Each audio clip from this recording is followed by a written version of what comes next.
मंडळी नमस्कार. जीवनातला आपला अविभाज्य भाग असा आपण जगत असताना आपण किती सजगतेनं जीवन जगतो हा आजच्या आपल्या चर्चेचा प्रश्न आहे. कोणतंही काम करत असताना आणि त्या ठिकाणी ते काम करताना त्या कामामध्ये आपण कितपत त्या ठिकाणी गुंतवून घेतो किंवा त्या कामाला आपण किती एकरूप होतो हा सुद्धा आजच्या आधुनिक जगामधला प्रत्येकानं या ठिकाणी विचार करायला लावणारा हा प्रश्न प्रत्येकाच्या मनामध्ये उठतो. जे जीवन आपलं सकाळपासून चालू होतं त्यामध्ये आपण सजग कितपत असतो आणि त्या सजगतेमध्ये आपल्याला त्या जीवनाचा अनुभव आणि आनंद किती येतो हे आपल्याला कळतं का?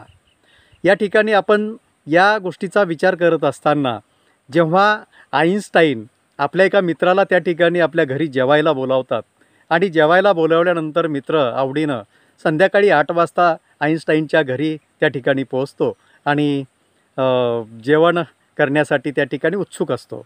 आईन्स्टाईन आपल्या एका खोलीमध्ये तळघरामध्ये त्यांची प्रयोगशाळा होती. त्या प्रयोगशाळेमध्ये एका प्रयोगामध्ये ते तल्लीन होतात आणि ते तल्लीन होत असताना ते विसरून जातात की आपण आपल्या मित्राला त्या ठिकाणी जेवायला बोलवलं आहे आणि त्याच्यासोबत आपल्याला जेवण करायचं आहे हे ते विसरून जातात. मित्र वाट बघत बघत बराच वेळ 1 घंटा 2 घंटा 3 घंटे होऊन जातात तरी आईन्स्टाईन यायचा पत्ता नाही. मग मित्र त्याला भूक लागलेली असते, तो जेवून घेतो आणि निघून जातो.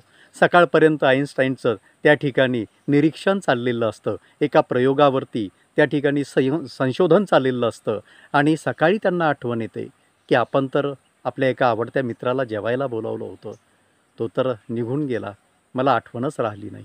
एवढं कामामध्ये गढून जाणं, एवढं त्या कामाशी एकरूप होणं, एवढी सजगता जर आपण आपल्या जीवनामध्ये प्रत्येक क्षणी किंवा काम करत असताना, काम कोणतंही का असो ना, प्रत्येकाच्या क्षेत्रात जीवनातले क्षेत्र वेगवेगळे असतील, त्या वेगवेगळ्या क्षेत्रामध्ये त्या क्षणाला आपण सजग कसे होतो. जर आपण त्या क्षणाला सजग झालो तर मंडळी खरंच आपल्या जीवनातला निर्विवाद आनंद बाहेर उफाळून येतो.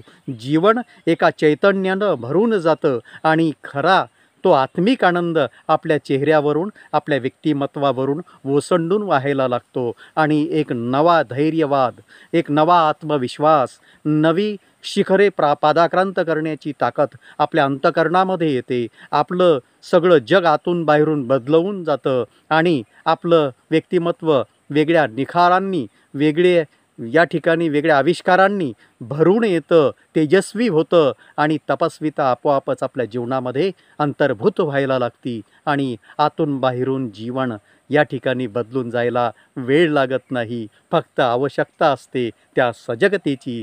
ती सजगता जर आपण आपल्या जीवनामध्ये सदोदित पाळली तर निश्चितच आपलं जीवन आनंदी, विस्मयचकितरित्या या ठिकाणी बदलायला लागतं. हेच या व्हिडिओच्या माध्यमातून मला सांगायचं होतं. हे विश्व चैतन्याचे या चॅनलला आपण नक्कीच सबस्क्राईब करा, लाईक करा आणि शेअर करा. भेटूया पुढच्या भागात. तोपर्यंत नमस्कार.